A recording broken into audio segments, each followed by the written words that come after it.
Hello everyone, it's me, NYSE Einstein from the Florida New York Stock Exchange. I got some tires for you.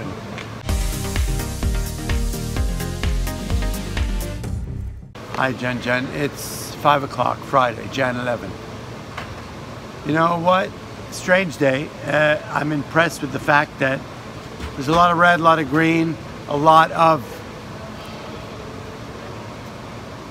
Let's go with this. We've seen now for 2 days in a row the market's opened down. We had 5 solid up days. We've had a major recovery from the sell-off on December. We are now in January. It's the completion of the first week of trading of January. There is plenty to be anxious about coming out of Washington, coming out of China trade wars, coming out of the wall, coming out of government shutdown. Today was the first day of the longest government shutdown in history. The first day of people, 800,000 employees of the government not receiving their checks, becoming super real, caused some anxiety in the market. We came in this morning, the market was down 150 or 2. What's impressive is, with a day like this, we've seen it 2 days in a row, is we've opened down, we caught a bid in the market, people disengaged any kind of negative narrative, shutdowns shouldn't affect it, the administration shouldn't affect it, fundamentals are what should affect the market. People with all that anxiety, murking and muddying up the waters here, people have feeling that the fundamentals going forward, earnings season starting next week, jump starting with the banks, under expectations, over deliver is the word of the day on the banks' earnings for next week, that people felt it was significant to buy the market. If you look at the market, yes, today was in the red most of the day, but it opened down 200, ended up closing flat. Russell off 2 little points. Spiders down tenths of points. Basically, all indices were flat on the day. A little bit of retraction on the oil trade after a 9-point rally, fast and furious over the last couple of weeks. So net what we saw was a market that went from negative, anxious, anxiety, bit of a sell-off, not significant, to a flat trade, which to me is super important. As I always say to you, it's more important to look at where the market opened.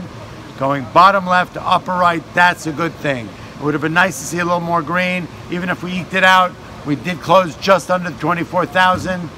After being in the 21,000s and change, up to 24,000 2 days ago, closing right under it. It could be a little resistance, but it's significant. It's quite a rebound across the board. The Russell, the NASDAQ, the S&P, the Dow. Recovery. Good fundamentals, people coming back into the market. With all the madness going on in the world, from Brexit to China to tariffs, to Mexican wall, to Donald Trump, to Michael Cohen, to interest rates, to Mr. Powell, Federal Reserve, and all that. All those could be anxiety-creating things. All that means people could be pausing, consolidating, and if they really were fearful, sell. That's not what's happening. People are picking their spots. They've got a shopping list. Those running the big money are getting involved on the buy side. They're slowly and gently, calm, smooth, orderly buying of the market, causing this market to inch its way up to a reasonable level. How that will continue next week, we do not know. Next week, what's on the agenda is earnings. We don't know what's happening with the wall. God knows what. I'm sending out my prayers to everyone who did not receive a paycheck today to hope that this thing shut down goes not another minute and that they're getting their paychecks next week and things come back to normal. At the end of the day, for me, here on Wall Street, at the NYSE, with Inside Verstop, we've seen a substantial rally back from the lows of December. We're seeing some fundamental, foundational buying of the market, and it looks good from here. You maybe want 1 foot in, 1 foot out. You may want to take a little dib and dab. You may want to dip your toe in the waters, or you may want to start to buy in an aggressive fashion. It's all good. I love you. It's a giddy up on this one. I'll see you all on Monday. Have a wonderful weekend.